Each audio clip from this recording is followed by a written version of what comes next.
Pengguna jalan di Jalan Raya Kerobokan, Kabupaten Badung, tepatnya di traffic light Minggu 19 Desember 2021 dikagetkan dengan adanya warga negara asing yang tidur di atas trotoar.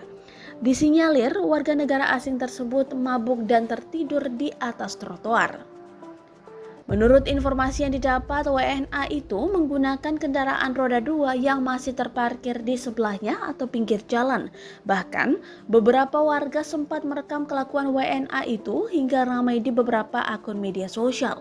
Hingga pukul 7.00 waktu Indonesia Tengah, sepeda Honda Vario warna hitam DK3294EE masih terparkir dan WNA tersebut masih tertidur. Namun, saat dicek oleh jajaran Satlantas Polres Badung, sekitar pukul 8.00 waktu Indonesia Tengah, WNA tersebut sudah tidak ada. Kasat Lantas Polres Badung AKP Aan Saputra saat dikonfirmasi mengakui ada WNA yang tertidur di trotoar TL Kerobokan, Banjargede, Kelurahan Kerobokan, Kecamatan Kuta Utara, Kabupaten Badung.